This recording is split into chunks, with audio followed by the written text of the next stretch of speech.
Senhora, desculpa. Então, nós vamos agora dar início à nossa última, porém certamente não menos importante, palestra dessa nossa sessão. Então, nós vamos encerrar a programação científica desse dia, assistindo à palestra intitulada Protocolos Inovadores no Tratamento da HPP, o papel do sistema JADA no ecossistema de saúde. Para falar sobre isso, eu queria convidar ao palco o Dr. Anderson Borovatz Pinheiro. Foi bem, hein? Da Unicamp. O nosso convidado... Borovatz. Está aqui.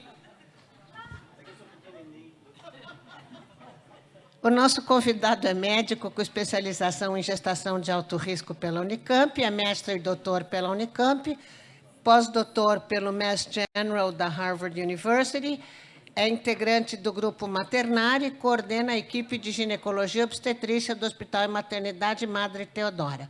Com a palavra para apresentá-lo, a doutora Goldete Priskunich.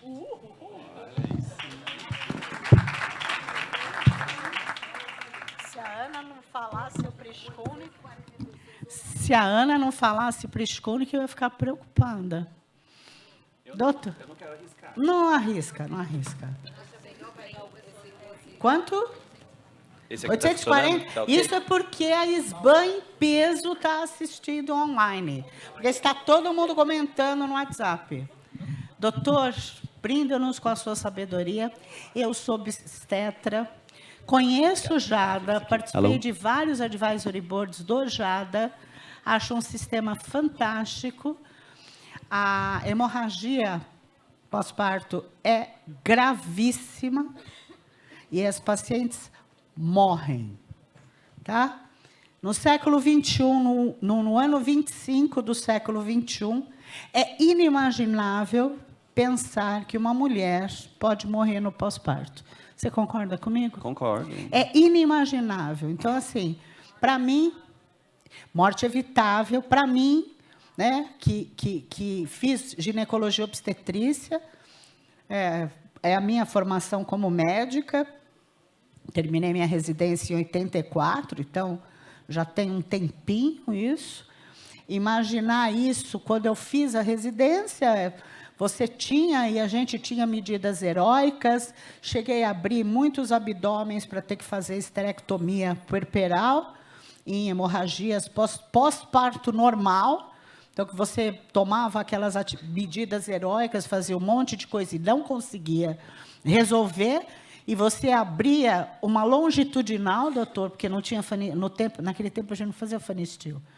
Você abria uma longitudinal e fazia uma esteré puerperal, e tinha que ser rápido, para você conseguir tentar salvar a paciente. E se você tivesse uma destreza cirúrgica, porque a obstetra, na formação que eu fiz, ele primeiro fazia a cirurgia, você fazia a ligadura de hipogástria. Entendeu? Você fazia a ligadura de hipogástria para segurar o sangramento, parar a hemorragia, ver se o útero melhorar um pouco a tonia, para ver se você ia para uma esteré ou não. Então, você ter uma possibilidade de tecnologia hoje, em que você faz a preservação do útero, é de uma riqueza inimaginável. Mesmo que na cabeça de muita gente, e a gente sabe que isso ainda tem, que o útero só serve para sangrar e fazer filho, para as mulheres é muito mais do que isso. É a própria declaração da nossa feminilidade, é a declaração de quem nós somos, porque nós somos as geradoras da vida. E, para gerar vida, nós precisamos do nosso útero. Doutor, por favor. Muito obrigado. Obrigado a todos os participantes, quem está online, quem está sobrevivendo até esse horário. Muito obrigado mesmo. Eu espero chamar a atenção de vocês, porque realmente é um assunto muito importante. E eu vou falar do JADA, que eu sei que vocês estão esperando, mas eu não consigo falar de JADA ou hemorragia materna sem falar da morbimortalidade. Então, eu vou começar falando por aí, e esse assunto é extremamente importante, porque essa figura aqui diz tudo. É uma mulher jovem que se desfaz através do seu sangramento. Então, é um assunto tão importante, não é só essa mulher que a gente vai acabar perdendo ou vai acabar tendo uma morbidade importante. É toda uma família que ela que cuida, é toda uma família que ela que vai estar dominando. Eu estou aqui a convite da Organon, mas infelizmente eu não tenho nenhuma parte societária, até queria, porque daí eu ia trabalhar muito menos, mas enfim, algum dia acho que isso vai acontecer. Mentira, não vou não. Para me apresentar um pouco melhor, então eu sou médico pela Unicamp, fiz mestrado e doutorado lá e meu pós-doutorado no Mass General Hospital, tudo isso com hemorragia pós-parto, né? Fui médico na assistência da obstetrícia da Unicamp até 2023. Agora eu sou do Espaço Maternário, coordenador do Madre Teodora, e sou autor desse livro, A Internet Não é Legal para Gestantes, que tem sua versão em inglês também, vocês podem encontrar aí na Amazon. A gente vai falar do contexto do quadro de hemorragia pós-parto, que ele está aqui representado por um grande número de pessoas. Esse quadro de hemorragia está relacionado ao aumento do quadro de morbidade materna e a gente tem alguns quadros de morte materna. O que a gente consegue ponderar de forma melhor é o quadro de mortalidade materna, claro, porque é aquilo que é mais grave, obviamente, mas a gente vai também falar sobre morbidade. Esse é o mapa mais recente da Organização Mundial de Saúde sobre a razão de mortalidade materna no mundo e mostra que os países com alta mortalidade materna, principalmente aqui na África e na Ásia, e o Brasil estaria aqui meio que competindo na mesma situação que os Estados Unidos, Canadá e países europeus. Mas isso não mostra muito bem uma realidade, porque quando a gente vai ver o mapa anterior, mostra para a gente que o Brasil está num setor meio intermediário, né? Então, ele não está como os países ricos, que é a razão de mortalidade materna abaixo de 20 mortes maternas, mas ele está num setor intermediário que mostra para a gente que são mortes evitáveis, a gente consegue sim evitar. Quando a gente vai estudar a razão de mortalidade materna no Brasil nos últimos anos, o que a gente vê? Uma grande estagnação. Então, a gente vê, na verdade, esse mapa mostra desde 2009, mas desde 1980, quando a gente começou a contabilizar as mortes maternas de uma forma mais consistente, sistemática, a mortalidade materna teve um grande declínio no começo e depois está estável. E por mais que a gente tenha treinamentos e atitudes para ser feitos nos quadros de hemorragia ou os outros casos para evitar mortalidade materna, a gente não consegue reduzir esse número. Falando nas diferentes regiões do Brasil, a gente vê que as principais causas aí, de morte materna e as maiores razões de mortalidade materna acontecem aqui na região norte e nordeste, sendo menores aí na região sul. Quando eu vou estudar, mas por que as mulheres morrem aqui no Brasil? A principal causa de morte aqui no Brasil materna, ainda assim, é a hipertensão, os distúrbios hipertensivos, e a segunda causa é a hemorragia. A hemorragia é a principal causa de morte materna no mundo, e a segunda maior no Brasil e nos países da América Latina. E aí a gente pensa, né, na nossa prática diária, é comum encontrar quadro de hemorragia pós-parto? É muito comum. Estima-se que em torno de 10% a 15% de todos os partos, as pacientes evoluem com algum quadro de hemorragia. Esse estudo mostra para a gente que eles acompanharam mais de 12 milhões de partos nos Estados Unidos. E eles mostram que, com o decorrer dos anos, a incidência de hemorragia pós-parto nos Estados Unidos, aqui eu estou falando de um país rico com baixa mortalidade materna, hein, gente? Ele tem uma elevação consistente com o passar dos anos. Há diversas teorias para explicar por que isso está acontecendo, mas estima-se que tem a ver com envelhecimento populacional, o paciente está engravidando mais tarde, com mais comorbidades, obesidade, ou seja, ela tem o maior risco de evoluir com um quadro hemorrágico. Falando da mortalidade, eu não posso deixar de falar para vocês os quadros de near miss. Eu gosto muito dessa tabela porque aqui, em azul, bem pequenininho aqui, ó, vocês enxergam os quadros de morte materna nos países de menor renda. Tudo isso aqui em vermelho representa os quadros de near miss. O que são os quadros de near miss? São os quadros das mulheres que quase morrem, mas não morrem. Ou seja, eu já tenho um número inaceitável de mulheres que morrem por hemorragia. Mas por trás disso, e que a gente fala muito pouco, é daquelas pacientes que vão ter uma morbidade materna grave decorrente dos quadros hemorrágicos. E isso é de extrema importância também. Mas o que é near miss? Só para exemplificar, são quadros realmente graves. Então, assim, a paciente tem que ter uma creatinina acima de 5, bilirrubina acima de 6, um pH abaixo de 7,1, ela tem que ter sido entubada, foi transfundida mais de 4 concentrados. Não foi só uma morbidade que ela teve. Ou seja, se eu tenho um número muito maior de pacientes que evoluíram com near miss, eu tenho um número maior ainda de pacientes que evoluíram com uma morbidade que não foi considerada um near miss. Então, eu estou falando de um grande número de mulheres. Isso a gente tem que levar em consideração. Em relação às complicações relacionadas à morbidade da hemorragia pós-parto, já tem vários estudos mostrando que as pacientes, claro, têm uma maior correlação com anemia, com necessidade de transfusão de sangue, de fadiga pós-parto, até mesmo a depressão pós-parto, o transtorno de estresse pós-traumático, aquelas que teve que ser realizada a esterectomia com perda da fertilidade, a isquemia hipofisária, coagulopatia e isquemia do miocárdio. Tudo isso está relacionado e tudo isso atrapalha a forma como essa família vai se organizar no momento pós-parto. Atrapalha o aleitamento materno, atrapalha o vínculo do bebê com a sua mãe, atrapalha todo o ajuste que ela poderia fazer e até mesmo o retorno ao trabalho depois de 4 meses ou 6 meses, depende se ela tem licença maternidade. E por que a hemorragia pós-parto é uma coisa tão importante? Dentre todas as condições patológicas do ciclo gravídico puerperal, que pode levar a mulher ao óbito, é aquela que eu tenho menos tempo entre o início do seu acontecimento e o desfecho morte. Ou seja, é aquela que eu tenho que ter tudo pronto. É aquela que eu preciso ter treinamento, eu tenho que ter dispositivo, eu tenho que ter tudo em mãos. Não adianta, eu não posso pedir, eu preciso de uma liberação para que eu faça uma medicação, então eu preciso esperar que o convênio libere. Eu não vou ter esse tempo. Tem que estar tudo em mãos, isso tem que ser liberado, isso tem que estar pronto no centro cirúrgico. E depois a gente corre atrás.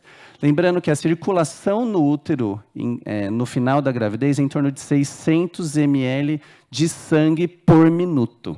Quando eu falo que eu atrasei 2, 3 minutos para fazer alguma atitude, eu já estou perdendo 1.000, 1.500, 1.800 ml de sangue. Lembrando que uma mulher gravídica, ela tem em torno de 5.700, a depender do peso que ela tem durante a gravidez. Como definição, aqui eu trouxe só a definição da Organização Mundial de Saúde para não confundir a cabeça de vocês.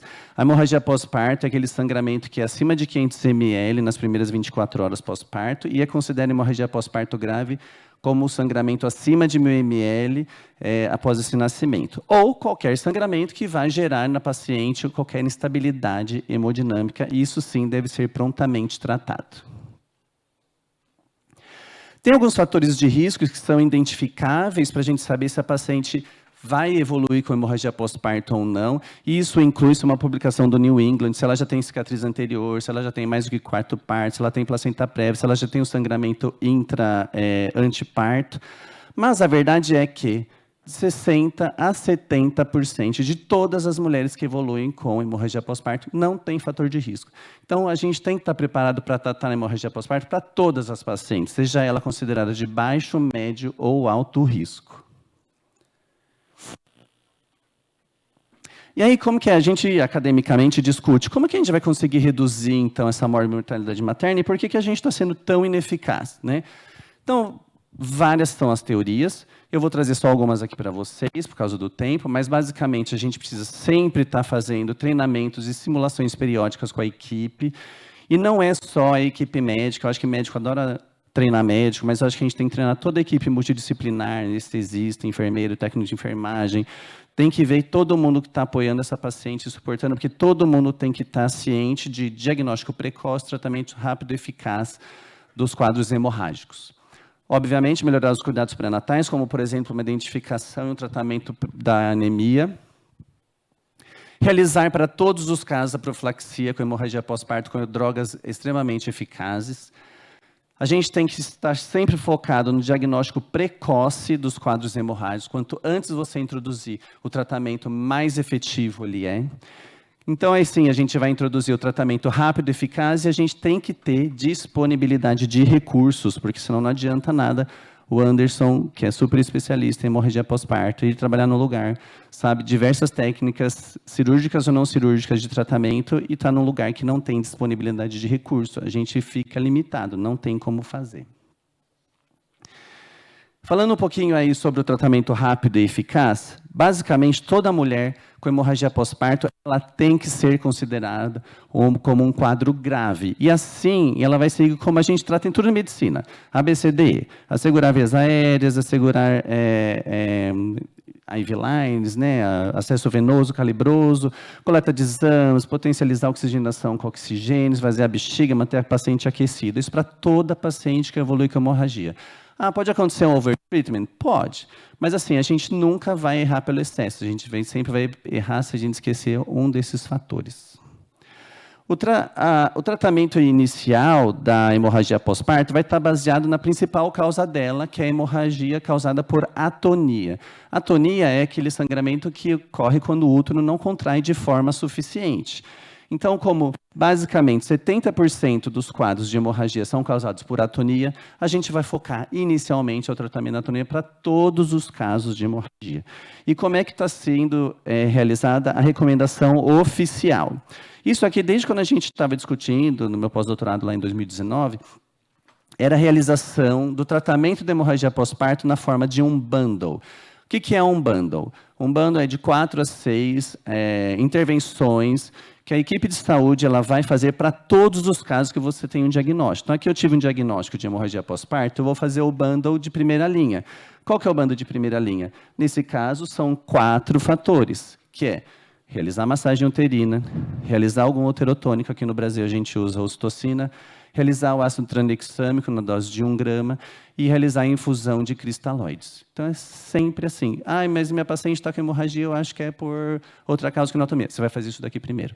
Mas eu acho que talvez ela esteja com uma hemorragia pós-parto. Você vai fazer isso daqui. Você não vai perder tempo, porque isso vai salvar vidas. E eu vou mostrar um estudo que mostra que realmente salva vidas. Então, assim, qual é a primeira lição que fica? A gente sempre vai tratar a hemorragia com o bundle de primeira linha. E isso tem que ser assim, todo mundo tem que saber o bundle. É a enfermagem, é o técnico de enfermagem, é o médico anestesista, e todo mundo tem que participar igual. Tudo isso começou depois do estudo Woman Trial, que comprovou que a infusão do ácido tranexâmico diminui a mortalidade nos casos de hemorragia pós-parto, principalmente quando ele é aplicado nas primeiras 3 horas após o nascimento. Então, tem que ser aplicado para todos os estudos. Aliás, todos os casos. Aliás, essa é a única droga nova que, teoricamente, a gente tem estudo comprovando redução de mortalidade nos quadros de hemorragia. A gente não tem essa comprovação nem para a ocitocina, que é a medicação que a gente mais usa. E a partir de então, a FIGO, né, a nossa sociedade internacional, ela coloca que, sim, todo caso de hemorragia pós-parto tem que ser tratado com um bundle de primeira linha. E isso foi corroborado, então, pela nossa sociedade aqui do Brasil, que é a FEBRASGO, aqui no ano de 2024. Então, assim, não há mais espaço para não começar o tratamento de hemorragia pós-parto com bundle de primeira linha. E aí desenvolveram o Emotive Trial, e o Emotive Trial foi muito importante. Ele envolveu mais de 200 mil partos. É muito difícil você conseguir fazer um estudo com 200 mil partos. O Woman Trial, que foi aquele anterior, que mudou a orientação da Organização Mundial de Saúde no mundo, tinha 80 mil partos, eles têm 200. Foi em mais de 80 serviços de saúde em países pobres, tá? O que ele comprovou? Mostrou que você fazer o Emotive, que é diagnóstico precoce, e o bundle de primeira linha, logo de cara, você consegue reduzir os quadros de hemorragia pós-parto grave, você aumenta a detecção dos quadros hemorrágicos, você reduz os casos de hemorragia pós-parto grave, e isso que eu acho mais importante, vai estar difícil aí de vocês lerem, você reduz a necessidade de laparotomia. Por que eu quero chamar a atenção disso daqui? Nesse número aqui, ó. Essa tabela foram as que têm o número de que eles têm os dados mais consistentes. São 100 mil partos. 100 mil partos ainda é bastante, né? Quantas laparotomias por hemorragia foram necessárias? 19. Então, ou eu faço, fazendo uma conta básica, eu vou precisar fazer uma laparotomia para um caso a cada 5 mil partos. Se eu, na minha prática clínica, fiz mais do que uma esterectomia e não fiz 5.000 partes de intervalo entre elas, alguma coisa está errada. Pode ser que meu diagnóstico ou do lugar que eu trabalho esteja sendo tardio, ou talvez a minha ocitocina não esteja eficaz, talvez o meu tratamento inicial não seja bom, ou talvez eu até esteja indicando tratamento de forma antecipada, né? Mas a grande lição desse estudo para mim? Se você faz o arroz com feijão, tudo dá certo. Então, assim, diagnóstico precoce, faz o tratamento com bundle inicial, teoricamente, a paciente não vai ter uma hemorragia pós-parto refratária. Então, é só fazer arroz com feijão. Todo mundo tem que estar treinado, todo mundo tem que estar com as drogas disponíveis, que vai dar certo. Alguns casos, a gente vai precisar escalonar, sim, o tratamento e escalonar o tratamento da hemorragia pós-parto. Estou frente a um quadro de hemorragia pós-parto refratária. Quais são as recomendações a seguir? Então, a princípio, eu vou ter que esvaziar o útero, se ela tem algum quadro de retenção placentária. Eu vou ter que suturar lacerações, se ela tiver laceração grave que está justificando esse sangramento. E eu vou ter que esvaziar a bexiga. Aqui só uma questão mais física mesmo. Quando a gente esvazia a bexiga, eu facilito a contração uterina para ele voltar no lugar. Lembrando que a bexiga sobredistendida atrapalha a contração do útero. Mas eu fiz tudo isso, Anderson, e o que acontece? O paciente ainda continua sangrando. É essa hora que a equipe desespera. Está até aqui, ó, o pessoal aqui em cima querendo sair correndo, chamar o pai e a mãe, chamar alguém para resolver o seu problema. Não quero mais estar aqui. Equipe desespera. Mas é verdade, a paciente está sangrando. Ela começa agora a apresentar sinais de instabilidade hemodinâmica. É aquela paciente que todo mundo já viu morrer um dia, que é uma paciente que morreu por hemorragia pós-parto, o pai está olhando para você, a criança está chorando do seu lado, e você fala, meu Deus, preciso dar um jeito nisso. Então, a gente vai escalonar o tratamento. E o escalonamento, como é que a gente faz? O que a gente tem disponível de medida não cirúrgica atualmente? A gente tem o balão de tamponamento, o traje anti-choque e o JADA, que foi o que eu vim falar para vocês. E aí aqui a gente fala novamente da disponibilidade de recursos. Não é todo lugar que vai ter o balão, não é todo lugar que vai ter o traje, não é todo lugar que vai ter o JADA. Então a gente tem que estar pronto para usar qualquer coisa e lutar para que a gente tenha essas coisas disponíveis. Esse aqui eu quis trazer um pouco para vocês sobre os dados relacionados ao balão de tamponamento. Essa revisão sistemática eu mesmo participei, e ela mostra que o balão de tamponamento tem uma alta efetividade em torno de 80% nos quadros de hemorragia por atonia. Mas qual que é o problema dessa revisão que eu mesmo fiz? Ela basicamente só é composta por estudos observacionais e de cohort. Ela não é randomizada controle trial. Por quê? Depois, quando a gente foi estudar um pouco mais para frente, através de estudos controlados randomizados, surgiu uma dúvida em relação à efetividade do balão de tamponamento. Foram esses 3 estudos que tentaram comprovar a efetividade do balão de tamponamento e falharam. Falharam por quê? Provavelmente, quando segue o protocolo certinho, banda de primeira hora, introdução do balão nos quadros refratários, ele talvez, tá, gente, não fosse tão efetivo. E um dos estudos do Dumont, ele inclusive aumentou a mortalidade. Isso fez com que, na época, em 2022, a OMS falou, opa, peraí, então vamos parar de usar o balão, entendeu? Porque o balão está aumentando a mortalidade aí do povo. Obviamente, toda a questão acadêmica aí do mundo caiu em cima e falou assim, ó, a gente não pode proibir o balão, uma vez que o balão ele é muito importante em alguns países, principalmente países muito pobres sem recursos. Em alguns países você não tem acesso à transfusão de sangue, você não tem acesso à unidade de terapia intensiva. Então, a última colocação da OMS em relação ao balão em 2022, que eles colocaram que você só pode colocar o balão se você tiver no seu lugar de trabalho a oportunidade de escalonar o tratamento e pessoa e equipe treinada para que possa escalonar o tratamento, senão ele não deve ser utilizado. Eu, particularmente, não sou super contra o balão, mas eu tenho que trazer para vocês aqui que pode ser que, num futuro próximo, o balão talvez seja interrogado novamente, a depender dos próximos trials que vão ser realizados. O traje anti-choque, ele também é difícil de a gente encontrar aqui no Brasil, mas, como o próprio nome diz, ele é um traje para tratar choque e não para tratar hemorragia. Tem alguns estudos que mostram que, além de tratar o choque, ele também reduz a mortalidade por hemorragia, ou seja, ele pode ser um promissor fator que a gente pode usar. E agora, finalmente, falando do JADA. O JADA, que é um dispositivo que veio e foi especificamente desenvolvido para o tratamento da hemorragia pós-parto por atonia.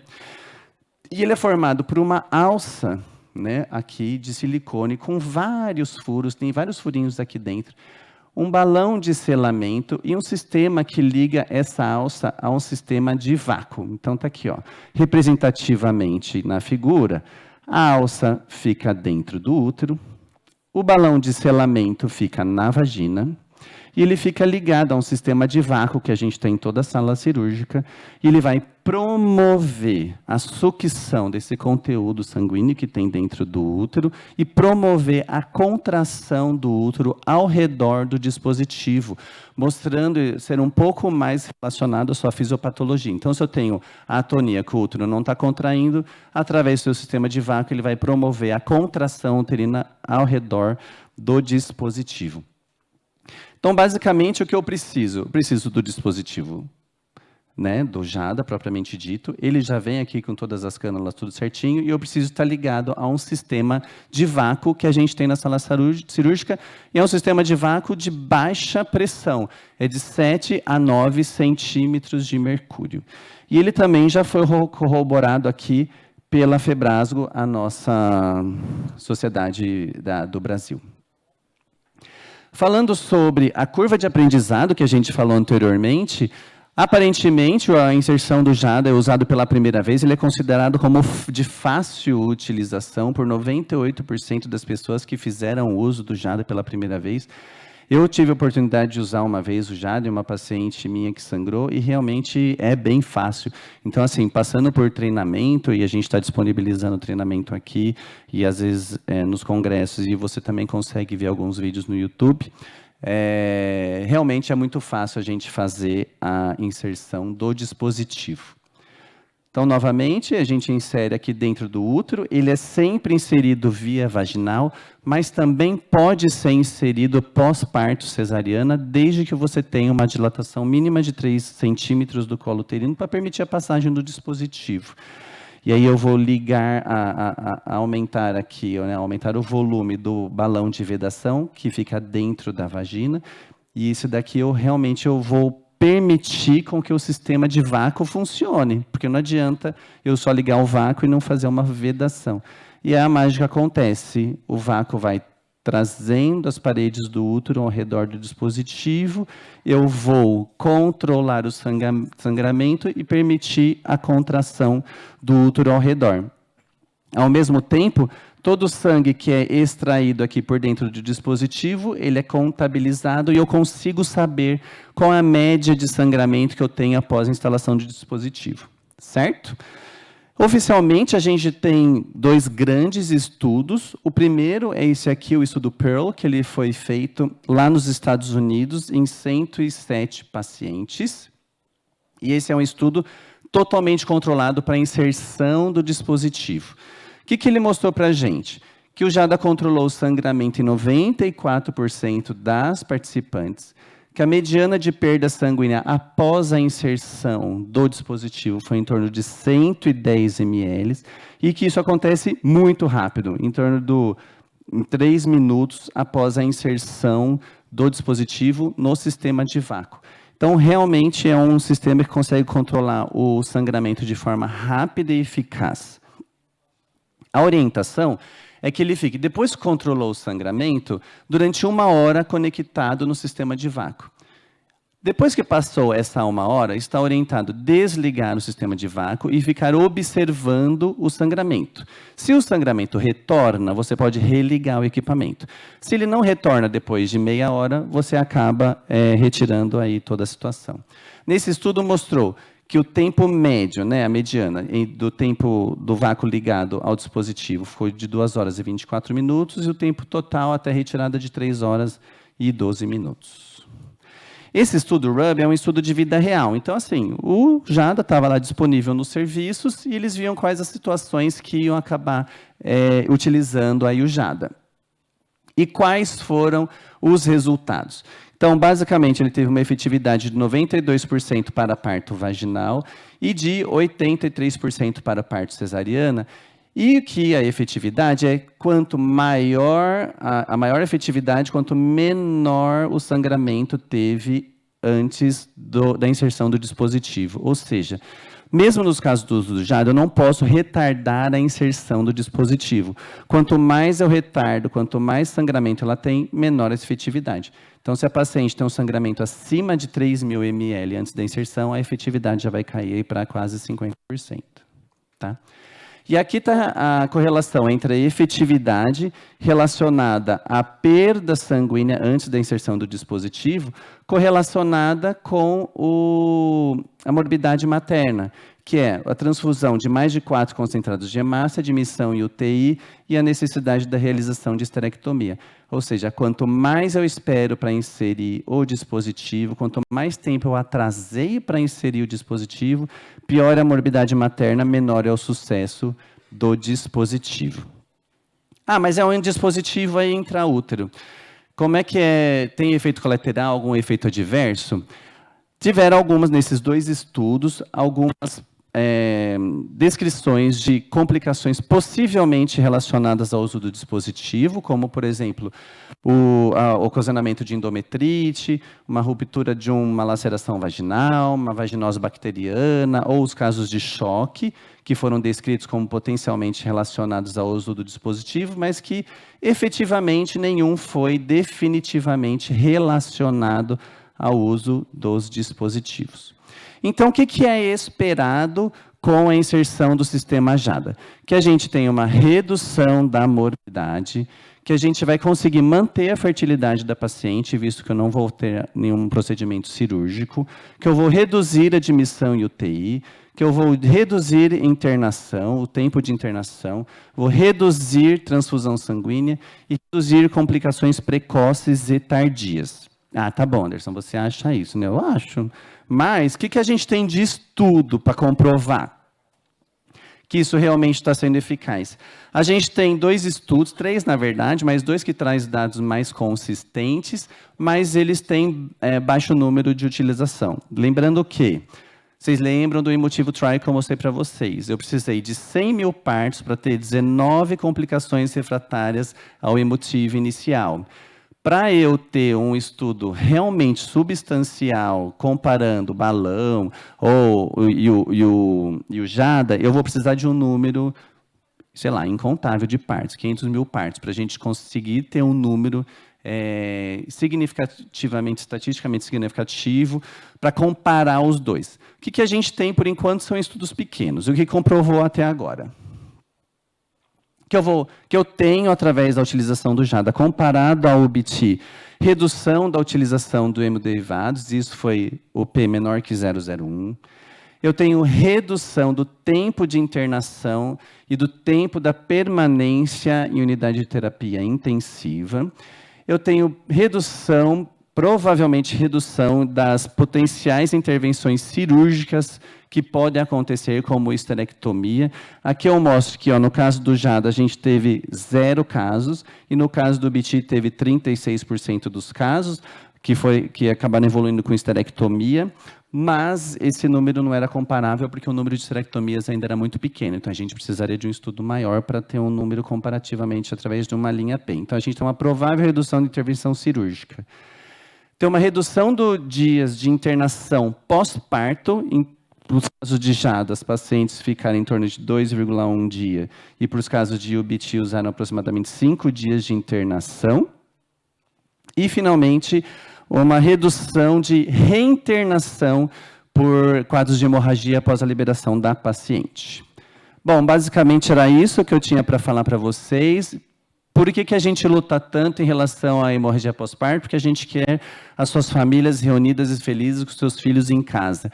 E para isso que todos estamos aqui. A gente precisa cuidar deles, porque é nosso papel. Obrigado.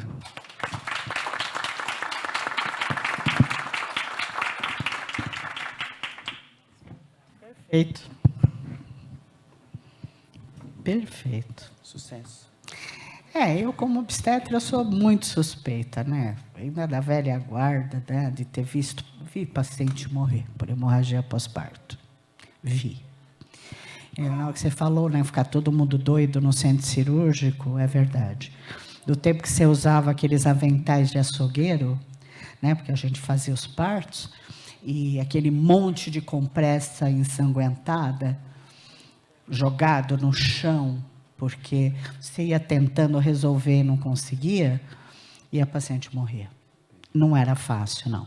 E é o que eu falo, hoje você tem uma condição, facilita. Eu sei que tem um problema de logística, não é todo hospital que tem jada no estoque. Nós já resolvemos isso? Eu sei desse problema de logística. Fala, Aline. Eu falei que todo hospital tem que ter isso. É como ter o carrinho de parada. Não tem. Né? Acho que teria que ter. Não tem. Eu sei porque eu participei de advisory board. Vocês não querem explicar por que não tem? Por que você não tem isso nas maternidades? Espera, fiado. Boa noite, gente. Bom, eu não sou especialista, né? Mas você fala pelo Organon. Falo pela área de acesso da Organon. Na verdade, nós estamos trabalhando sobre o conceito do JADA. E, como vocês todos sabem, trabalhar o conceito é demorado, é difícil. Ainda mais um protocolo de hemorragia pós-parto, como a senhora mesmo disse, um protocolo que há muitos anos não traz uma novidade. Né? Há algumas dúvidas em relação às operadoras de saúde e em relação automaticamente às maternidades. Nós estamos trabalhando firmemente e a gente pede aqui aos auditores que estão presentes que nos procurem, que nós vamos dar todo o suporte possível para vocês. Inclusive, todas as maternidades que têm já, elas têm disponível o treinamento para todos os seus funcionários, que, como o doutor falou, é fundamental, né? É isso que eu ia falar, porque não adianta ter o produto. Então, sempre são os caminhos. É o awareness, você trazer a sabedoria para os auditores, para a gente entender do que se trata.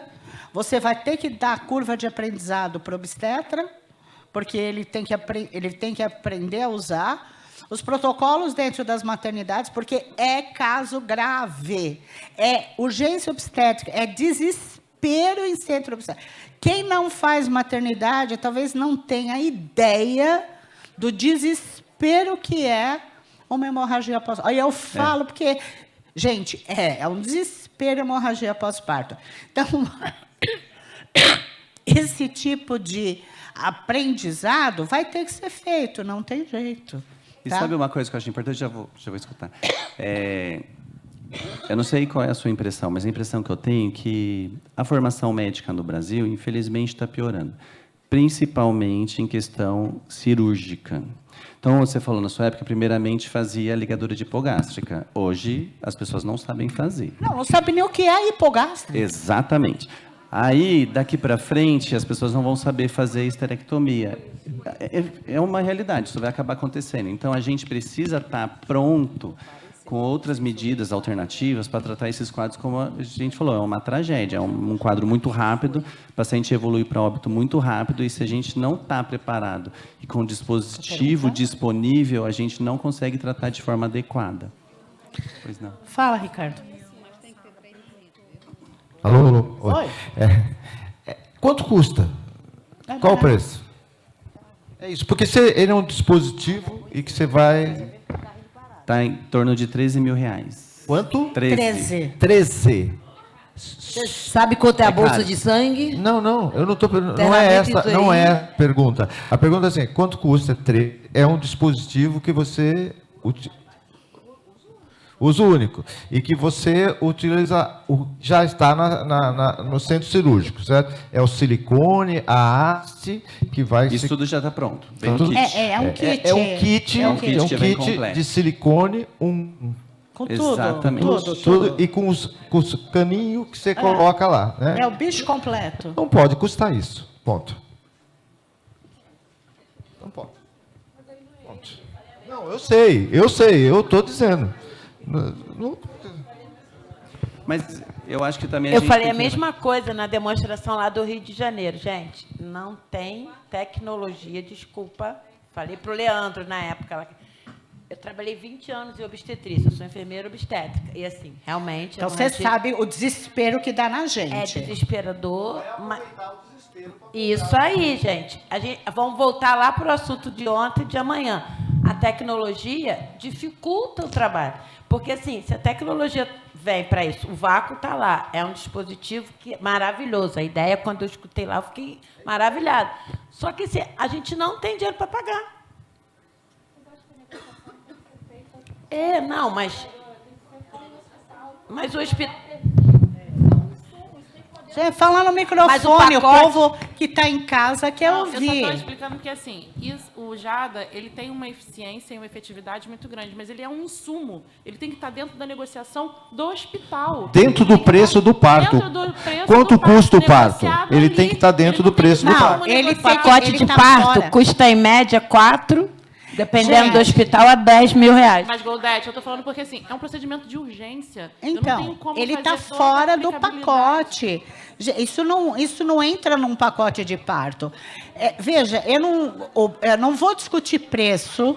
Preço é negociação.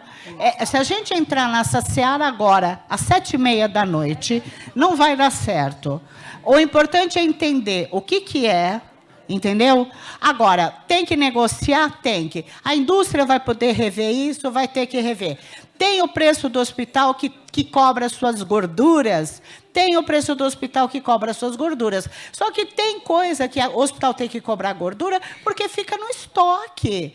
Fica parado. Não é uma coisa que ele usa todo dia. Não é um insumo que o hospital compra e ele vai usar...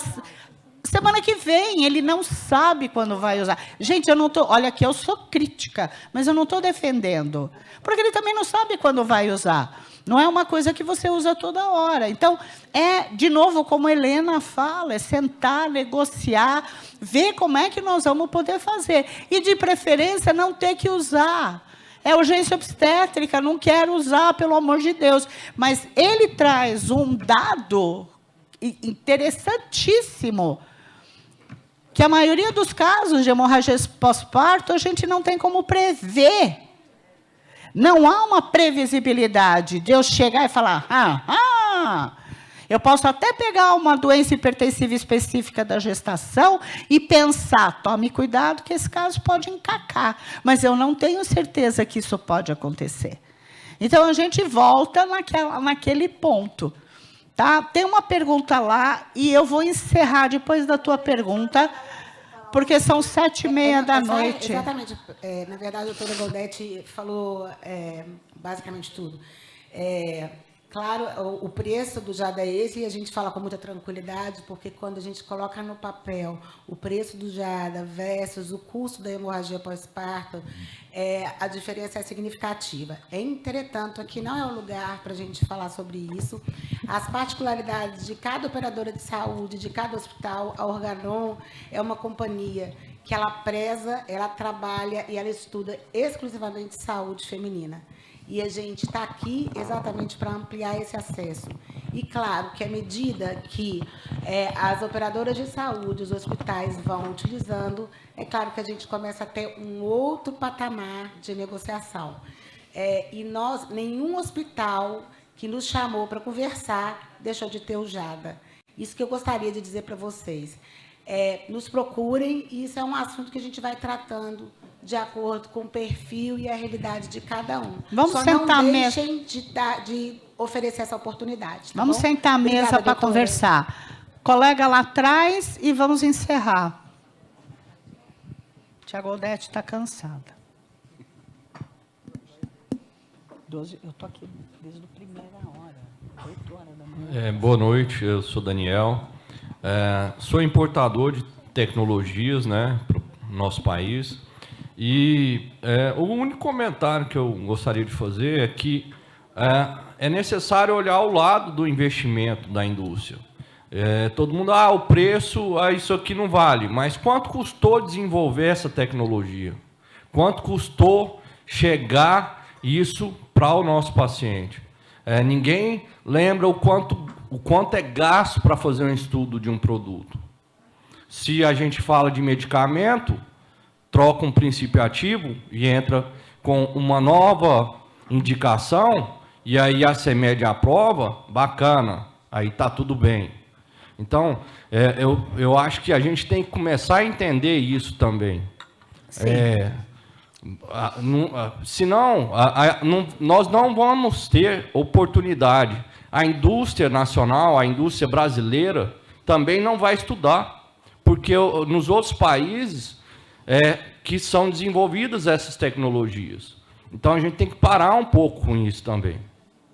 Mudar um pouco essa visão. A gente já está começando, mas é um aprendizado também. Você concorda comigo? Nós, do lado de cá, então, é a visão, quase que uma visão tripartite, né? Quase que usando a terminologia pública. É o auditor aprendendo, é o prestador de serviço aprendendo, é a indústria como um todo, tanto device, DMI, como farma aprendendo, e todo mundo tentando entender. E o grande problema que a gente tem é as pessoas não se sentarem à mesa.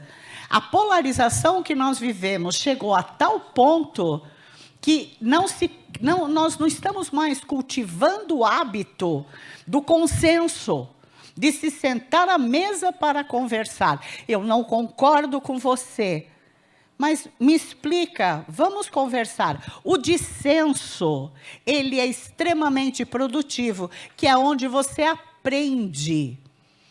Discutindo, conversando, mas ouvindo o outro, e não fazendo uma imposição de ideia. Tá? Nós estamos vivendo polarização no mundo e neste país. Então, a gente que trabalha com consenso, com auditoria, a gente tem que aprender a negociar, a falar, a perguntar, ligar, não ter vergonha, falar, olha assim, quero entender, vamos negociar. E se não der negócio, amizade, que nem dizia a dona Judite, a senhora minha mãe, ela falava assim, não tem importância, amizade é a mesma, mas você tentou. 7h30 da noite, chega por hoje? Você é mais velha, pode encerrar. Eu tenho 67 anos. Eu acho o seguinte, é um material, um device necessário. Tem que ser como carrinho de parada, tem que estar lá a postos. Não importa quem vai negociar nem quem vai pagar. Olha, meu filho, você é 10. Eu estou até com vontade de ter neném contigo. Vamos embora.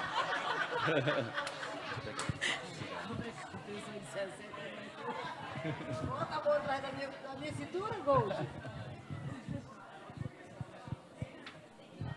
Maravilha, adorei esse negócio. Olha, eu queria só avisar o seguinte, para não sair não que eu estou falando ainda, por favor. Eu já tinha pedido para a Camila, que é a nossa presidente da BR Rio, receber o pessoal da Organon lá, e eu vou pedir a todas as abeias que a gente tem para fazer a mesma coisa, receber os meninos, tá? Porque vocês, enfermeiras, reúnem pessoas nos seus estados que possam fazer isso. Kaline, que eu sei que está online, Neide, que eu sei que está online. Eu quero pedir a vocês para receber também o pessoal da Organon, para reunir o pessoal, fazer um workshop, tá? Que isso é muito bacana. E não custa nada. Não é caro, eles vão pagar o jantar, vão levar um speak e vão explicar. E a gente bota para negociar, né, Clarice? Não, nesse preço você é Conitec, eu me esqueci. Clarice é Conitec. Clara, mas é necessário ter. Vai baixar o preço, nem que seja para 6 mil. Pronto, já deu o preço. Olha, isso é seu. É não. Já tem um. A Gold. Vou bater com a Gold aqui. Bater na Gold? É dela esse, vai. E eu vou ganhar esse também? Depois. Tomorrow. Mas como depois, tomorrow? Peraí, você tem... Não tem tomorrow. Peraí, é da Gold.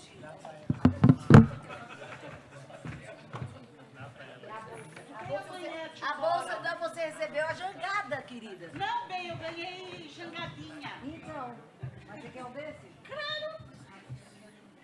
Esse negócio não, isso é um troféu. Espera um pouquinho, calma. Isso é um troféu.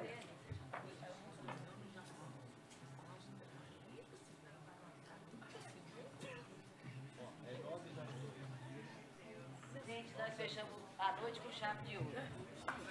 Sabe? Vocês que estão ainda online aí, obrigada por terem nos aguardado até o final, tá? Beijo para todos. E até amanhã, 8 horas da manhã, tá? Tchau, Helena. Obrigado. Foi maravilhoso. Obrigado. Olha, a gente tem que rodar o Brasil com